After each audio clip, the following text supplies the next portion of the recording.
Bom dia, boa tarde, boa noite para o vestibulando que sabe que não tem hora certa para estudar. Se você caiu aqui de paraquedas, boa aterrissagem. Você está no Igor Sebin Redações, esse canalzinho que tenta trazer conteúdo para a redação e ajudar os estudantes a obterem uma ótima nota no vestibular. Hoje eu estou aqui para falar dessa série que é um sucesso estratosférico da Netflix há anos. 13 Reasons Why, a série que gosta de brincar com minha fluência no inglês, mas a gente aos pouquinhos a gente vai conseguindo aí pronunciar.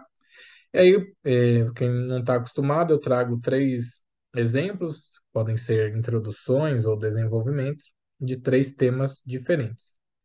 Então, o primeiro que eu abordei aqui para usar essa série é cyberbullying. Para quem não está habituado também com as cores, embaixo você vai encontrar a legenda, repertório sociocultural, contextualização e tese, que são os três itens básicos que eu acredito que devem ter todas as redações. São os itens que estavam presentes nas redações nota 1000, e como você quer tirar uma ótima nota, você também vai colocar esses três itens aí na sua redação. Então vamos lá, como que eu comecei? Na série 13 Reasons Why, Hannah Baker tem uma foto íntima vazada e passa a ser ofendida pelos demais estudantes de seu colégio nos meios digitais em decorrência disso. Fora da ficção, tais práticas ocorrem constantemente e ocasionam metamorfoses severas e traumatizantes na vida das vítimas. Dessa maneira, percebe-se que a anonimidade proporcionada pelas redes sociais e o jogo de poder envolvido no cyberbullying fortalecem a perseguição promovida pelos agressores à distância. Então vamos lá. O cyberbullying, ele é bem famigerado hoje em dia, infelizmente, e dentro dessa série também ele tem os seus desdobramentos que quem já assistiu conhece. Então, eu fiz essa introdução, porque o cyberbullying, né, seria aquela a provocação, a perseguição no meio cibernético. Então, como a foto dela foi vazada, então eu aproveitei para colocar como se enquadrar no cyberbullying. Aí eu faço a contextualização. Fora da ficção, tais práticas, que são as práticas que eu citei no meu repertório, ocorrem constantemente e acabam ocasionando metamorfoses severas, como aconteceu no caso da personagem, todo mundo sabe que ela se suicidou. Então, são impactos severos, seria a morte, e as pessoas que não chegam a esse ponto mais crítico, é, de certa forma, ficam traumatizadas também. Então, metamorfoses severas e traumatizantes. A vida das pessoas que passam por um cyberbullying dificilmente volta a ser a mesma. Tem que ter um psicológico muito forte ou uma ajuda psicológica muito boa para retomar como era anteriormente, porque realmente ninguém está preparado para sofrer algo do tipo. Seja, esse caso seria mais grave que é uma foto vazada, que é a sua intimidade, mas mesmo as pessoas que são ofendidas pela aparência ou pelo próprio trabalho, né? Chegar aqui, às vezes eu não estou preparado para ter 2.000, 3.000 pessoas entrando em cada vídeo e falando: nossa, que vídeo ruim, que vídeo péssimo, uma porcaria, você não sabe nada. Às vezes a gente acaba sendo impactado por essas coisas e não sabe lidar da melhor forma, se é que tem uma melhor forma de lidar com tais práticas, como eu citei aqui. E aí a minha teoria que eu criei na hora que eu estava escrevendo essa redação. Eu acho que o fato de você poder permanecer anônimo, eu sei que vocês vão falar, pô, vocês que são mais jovens do que eu, não, mas aí tem como pesquisar o ID, sei lá, se a Polícia Federal vê, conseguir pesquisar, ele consegue ver e tal. Mas sei lá, tem uns hackers aí que os anônimos, se eu não me engano, nunca descobriram lá a base, os envolvidos até hoje, né? Então, acho que esse fato de poder permanecer anônimo dá muita força para o cyberbullying, porque eu vou lá, faço um perfil, tenho todos os meus conhecimentos lá de TI.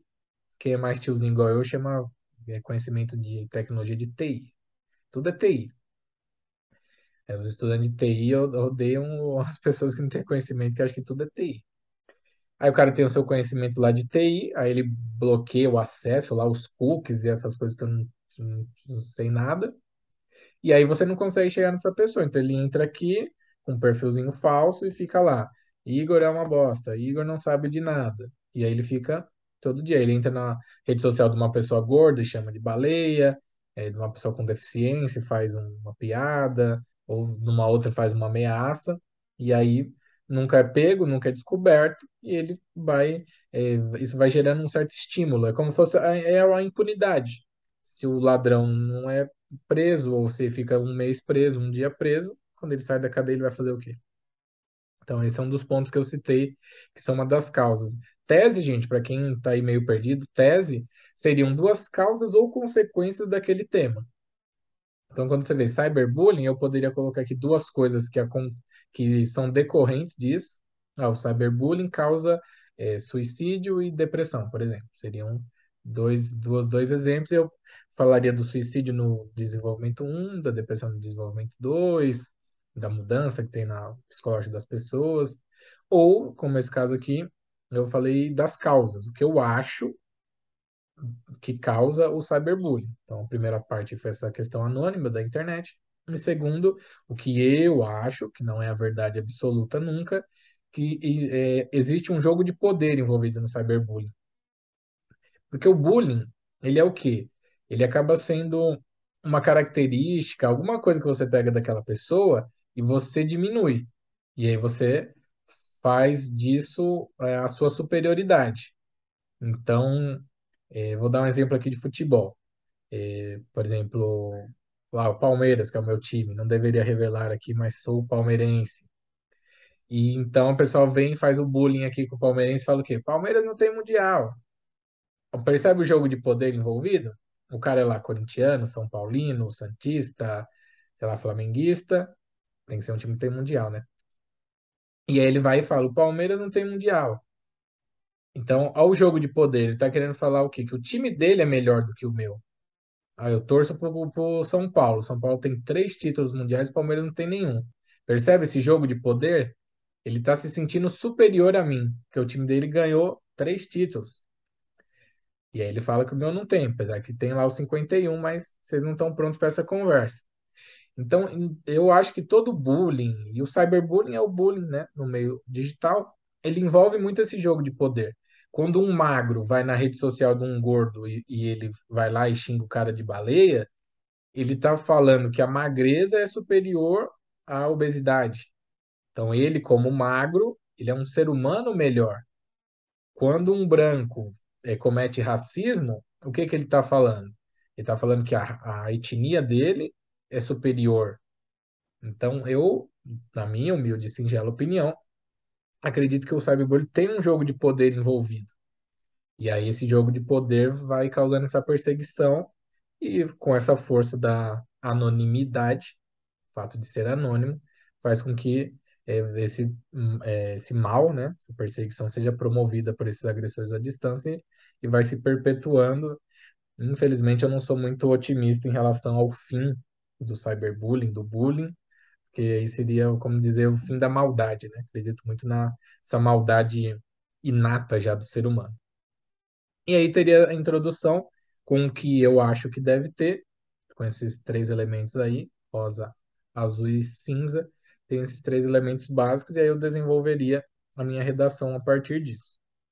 Outro tema que eu trouxe aqui foi o suicídio na era da felicidade.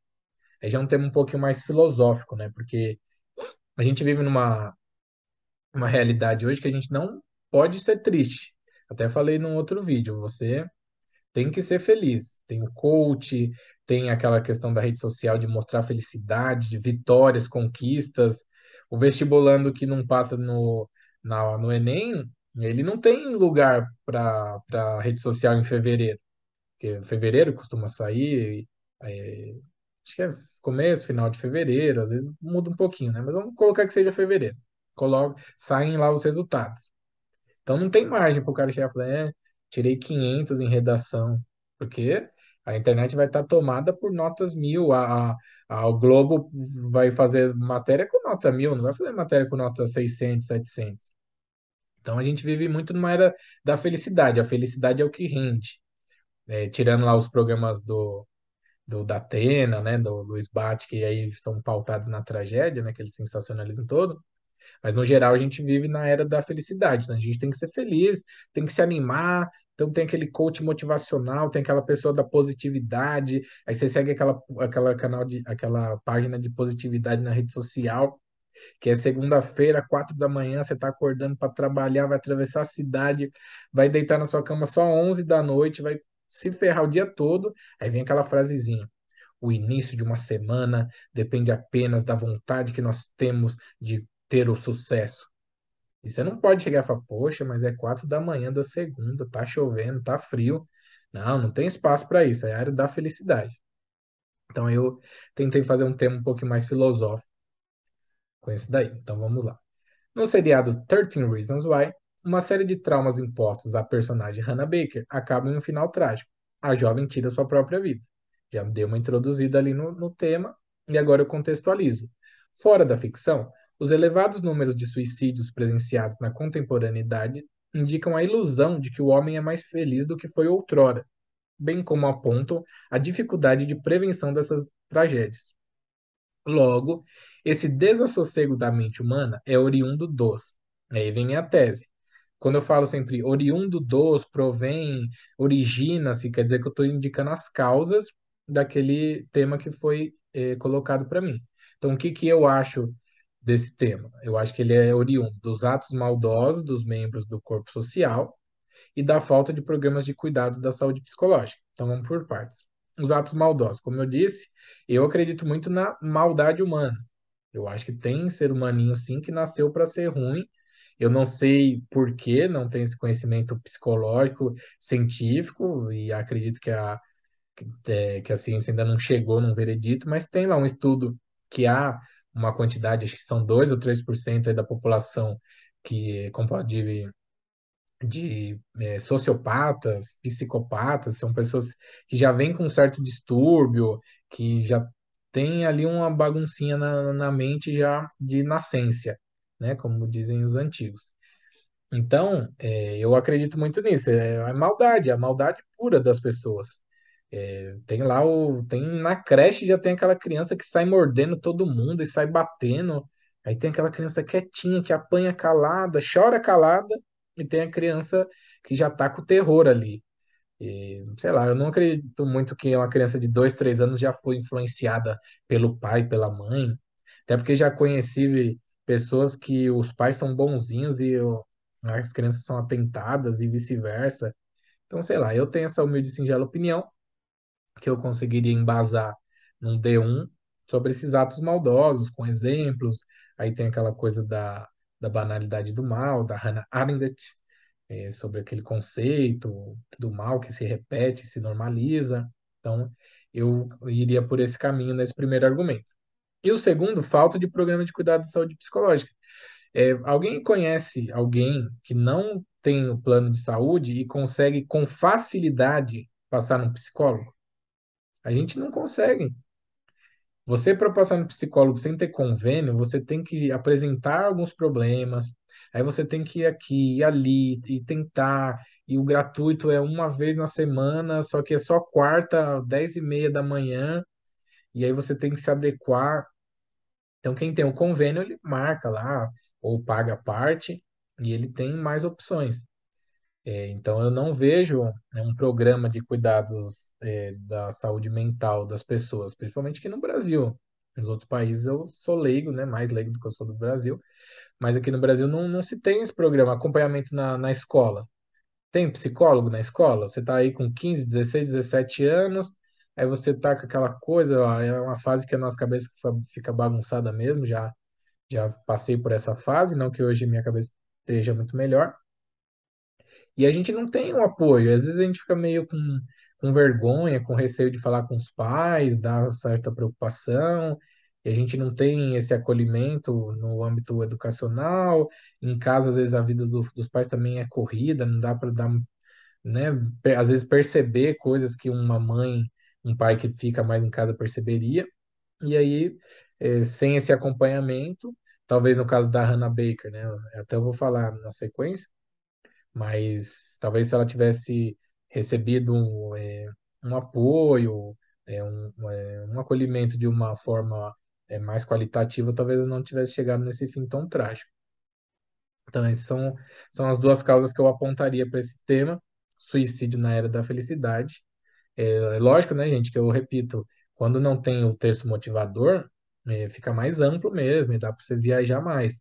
Obviamente, na sua prova vão ter ali os textinhos, vai ter ali uma tirinha e vai direcionar melhor, você vai filtrar legal, né, como é que você vai, por que caminho você vai para também não perder ponto por fugir do tema e tal. Eu trago temas amplos para também poder trabalhar o maior número de possibilidades, de argumentos, para que vocês tenham mais arsenal aí, né, um arsenal parrudo igual aos Estados Unidos, para que qualquer caminho que a banca vá, né, que ó, ou eles criem lá os textos e apresentem as coisas para vocês, vocês consigam ter alguma coisinha, que às vezes eu consigo falar alguma coisa interessante que pode ser usada lá no dia. E aí o último tema, também é uma introdução, como vocês já vão matar aí pelas cores, né, vocês já estão ficando craques aí. O papel da escola na saúde mental dos estudantes, que vem ao encontro do que eu estava falando previamente sobre esse acolhimento no âmbito educacional, por isso que eu criei esse tema aqui. Porque tem uma cena lá em que a Hannah Baker vai atrás do conselheiro da escola dela e ele não acolhe, ela conta e ele pergunta se ela consentiu, tipo, quem consente com um tipo de violência dessa? Então, o cara, vamos falar na linguagem, né, normal aqui, entre nós, o cara foi um escroto, um incompetente, e talvez ele pudesse ter falado, ter feito algo que mudasse a cabeça dela, que a fizesse repensar, que a fizesse se sentir um pouco melhor. Então ele não cumpriu com o papel dele. E aí, baseado nessa cena, eu criei isso daqui. De forma impactante e didática, a produção de 13 Reasons Why demonstra como os conselheiros acadêmicos nem sempre cumprem sua função de acolher os jovens que os procuram para fornecer o apoio necessário nos momentos de dificuldade. Analogamente, pode-se dizer não haver, nos colégios, um trabalho qualitativo de acompanhamento diário dos estudantes em prol da manutenção de suas saúdes mentais.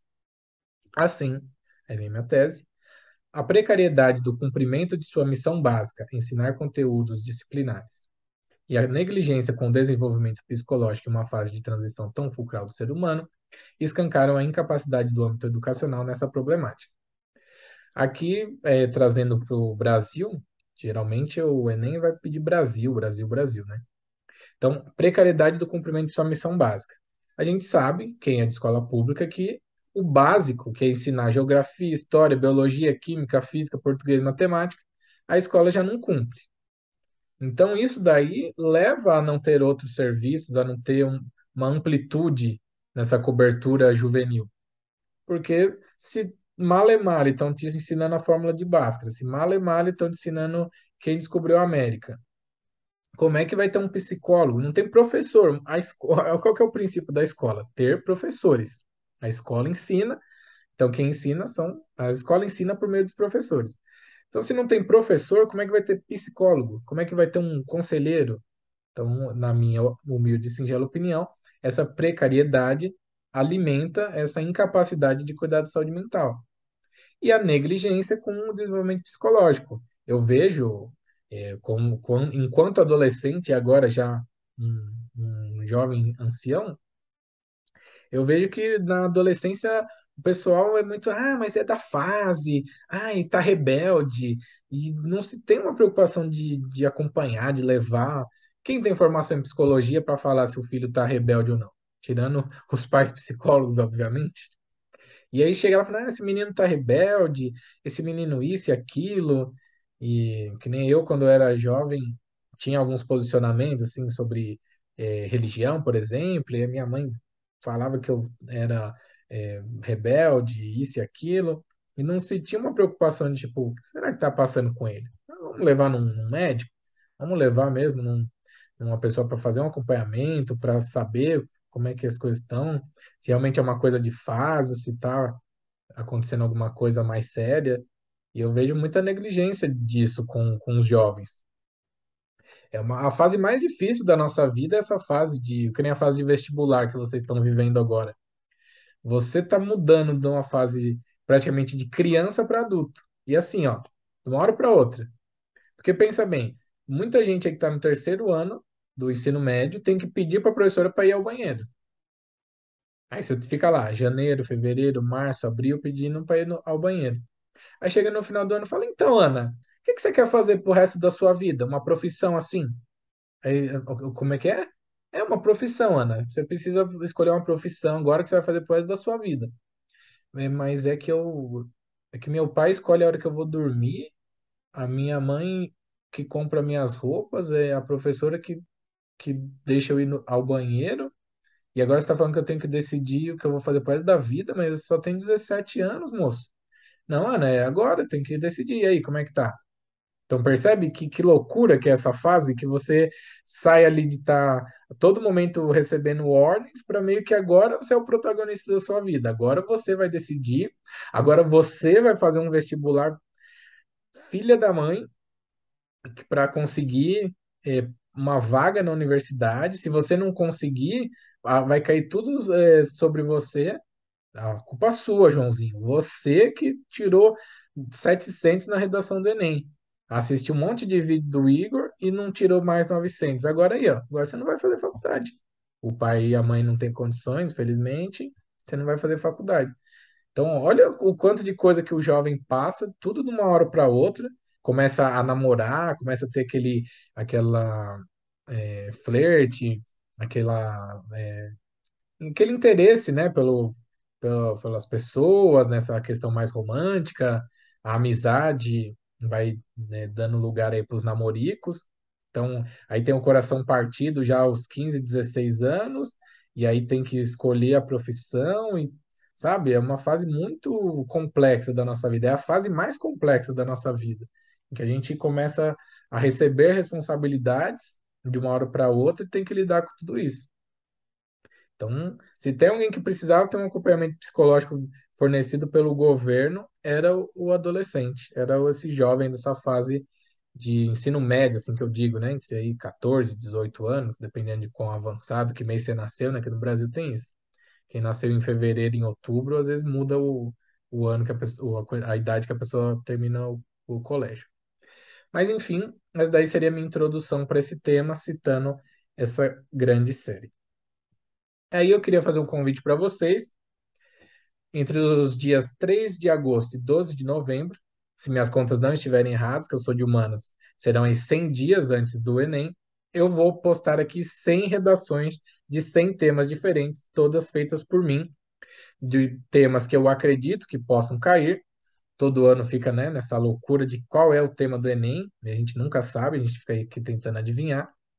E eu vou, como eu vou jogar na loteria com vários bilhetes, né? Eu vou vir com 100 temas aqui, e aí se um deles cair, eu vou depois chegar aqui no dia 13, dia 14 de novembro, grandão, falando, tá vendo?